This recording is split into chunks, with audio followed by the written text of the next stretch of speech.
देश विदेश लगभग हम 16 देश हुआ है, 15-16। अद्भुत महिमा है उनकी। हमें कौन पूछता था भैया, जिस गांव में हम रहते हमारा सरपंच भी नहीं हमें बैठने को कहता था, ऐसी औकात थी। लेकिन उन्होंने बाहें क्या पकड़ ली। आज देखो आप लोगों को प्रवचन सुनाने हम हैदराबाद आ गए, ये उनकी दया है। हमने सपने में नहीं सोचा था कि कभी हम हैदराबाद आ पाएंगे, आज तक नहीं सोचा था भैया, ये उनकी कृपा है। हम तो बहुत छोटे से गांव से हैं, पढ़े लिखे नहीं हैं, साधारण परिवार से हैं। भैया इन बेटियों का विवाह हम इसलिए करते हैं क्योंकि हमने अपनी बहन का जब विवाह किया था तब किसी ने हमको 20,000 रुपया उधार नहीं दिए थे। 20,000 रुपया। घर घर गए थे हम, पूरे गांव के घर घर गए थे, जितने बड़े लोग हैं उनसे हमने कहा, हमारे पास खेती किसानी तो थी नहीं, 1 एकड़ जमीन थी।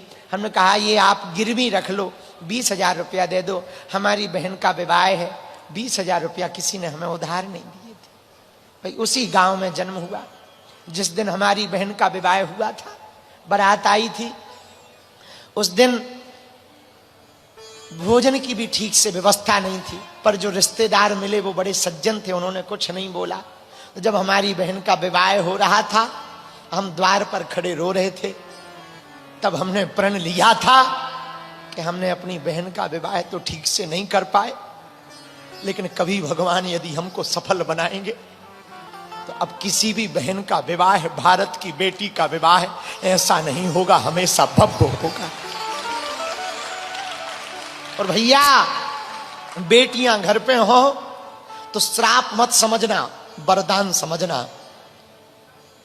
भिखारियों के घर बेटियां पैदा नहीं होती हैं, अमीरों के घर बेटियां पैदा होती हैं।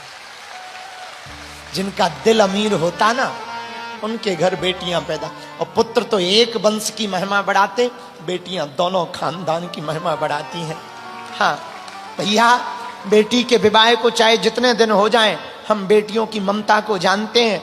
हमें पता है बेटियों की ममता क्या होती है। विवाह के कितने भी साल हो जाएं, वो जब भी आती तब यही अर्जी लगाती, गुरुजी हमारे मम्मी पापा ठीक रहे, भाई ठीक रहे, ऐसी कृपा करो। भैया बेटियों को दुख मत देना, बेटियों को संस्कार देना। बेटियां बोझ नहीं है, बेटियां तो भगवान का आशीर्वाद है। और तुम्हें बोझ लगे ना, घबराना मत, घर भर तुम देख लेना, उस बेटी की जिम्मेदारी हम उठाएंगे।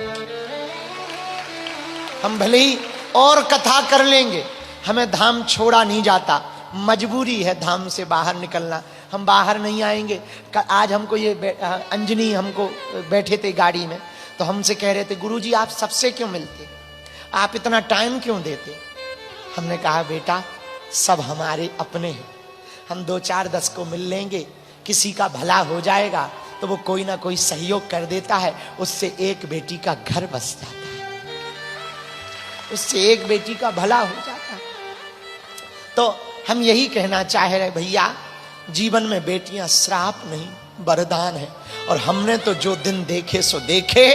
आज हैदराबाद भाग्यनगर के इस कथा की व्यासपीठ पर सामने बालाजी बैठे हैं, सन्यासी बाबा बैठे हैं, उनके सामने प्रार्थना कर रहे कि हमने तो जो दिन देखे भूखे रहे। अपने गांव में, जिस गांव में हमारा जन्म हुआ, 8-8, 9 दिन भीख मांगी, तब भी किसी के घर चावल मिलते थे, किसी के घर आलू मिलता था, किसी के घर में नमक मिलता था।